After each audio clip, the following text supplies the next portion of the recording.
मगर हम सब एक साथ हैं, पूरी कांग्रेस पार्टी एक साथ है, कोई विरोध नहीं है।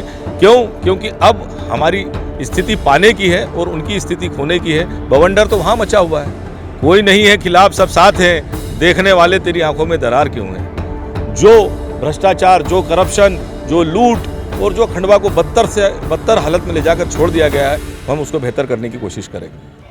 मध्य प्रदेश में कांग्रेस ने अपनी सूची जारी कर दी है और खंडवा विधानसभा से एक बार फिर कुंदन मालवीय पर विश्वास जताया है। इस वक्त मेरे साथ मौजूद है कांग्रेस के उम्मीदवार घोषित हो चुके कुंदन मालवीय। आप देख सकते हैं समर्थक और उनके प्रशंसक जो हैं वो उनका स्वागत यहाँ पे कर रहे हैं।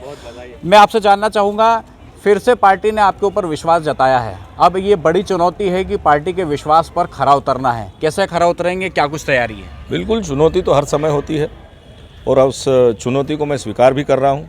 और जिस तरह से भारतीय जनता पार्टी ने खंडवा विधानसभा में हाहाकार मचा रखा है, जिस तरह से यहाँ पर बदतर हालात बना रखे हैं, उस चुनौती को लेकर मैं जनता के बीच में जाऊँगा।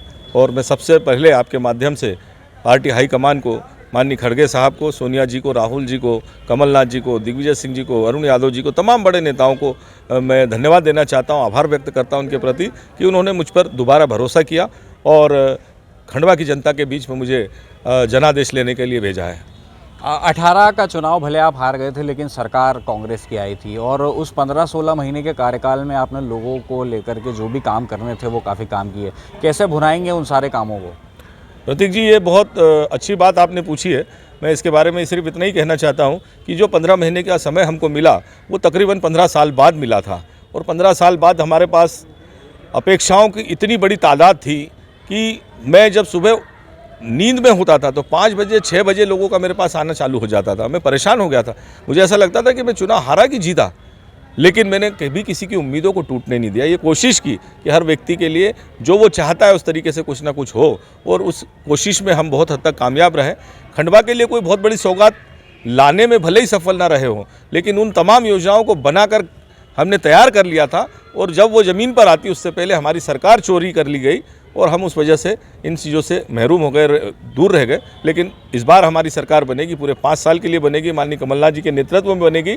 और मैं आपके माध्यम से खंडवा की जनता को यकीन दिलाना चाहता हूं कि इस 5 साल की सरकार में जो भ्रष्टाचार, जो करप्शन, जो लूट और जो खंडवा को बदतर से बदतर हालत में ले जाकर छोड़ दिया गया है, हम उसको बेहतर करने की कोशिश करेंगे। चूँकि 2018 के बाद से लगातार आप ग्रामीण क्षेत्रों में ज़्यादा सक्रिय रहे, क्या कुछ आपने देखा और अब किन मुद्दों को लेकर के चुनाव में उतरेंगे? देखिए, हमारे ग्रामीण क्षेत्र के जो किसान भाई हैं, जिनकी मूल आजीविका का साधन ही कृषि है, आज भी मैं देखता हूं कि एक सिहाड़ा उद्वहन सिंचाई योजना जो बरसों से बनी चली जा रही है, लेकिन उसका अंत कुछ नहीं हो रहा है।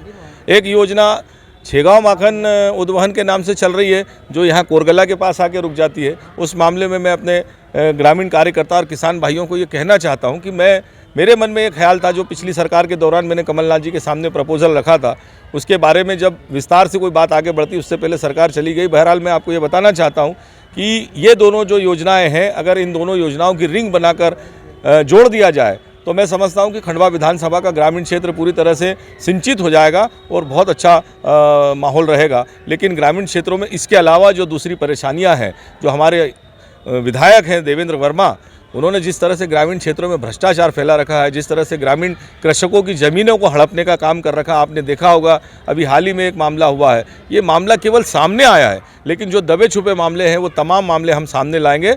और भारतीय जनता पार्टी के विधायक के रूप में जो उन्होंने करप्शन किए हैं, जो भ्रष्टाचार किए हैं, लोगों को लूटा है, डराया है, धमकाया है, वो सारी चीज़ें सामने आएगी। टिकट को लेकर अगर बात करें तो संगठन का भारी समर्थन जो है वो आपके प्रति देखने को मिला है।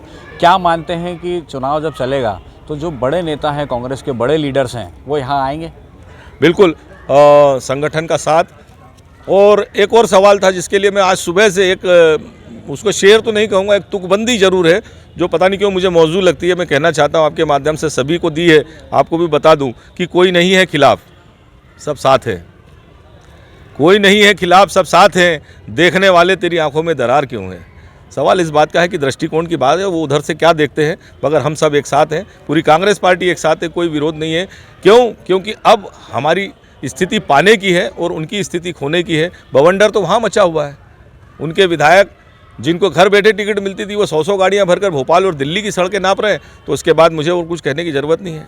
भाजपा का जिला अध्यक्ष किधर जा रहा है, सांसद किधर जा रहा है, विधायक किधर जा रहा है, और जिनको चुरा कर ले गए थे वो विधायक जी अभी परेशान है कि मुझे टिकट मिलेगा कि नहीं मिलेगा। वो इस तमाम जितने भी उहापोह हैं, मैं और उससे भी आगे बढ़कर ये कहना चाहता हूँ कि कांग्रेस पार्टी ने भाजपा से पहले अपनी सूची जारी करके आज ये बता दिया, मैं खंडवा की बात कर रहा हूँ, आज ये बता दिया है कि कांग्रेस सुरक्षित है और आगे बढ़ रही है।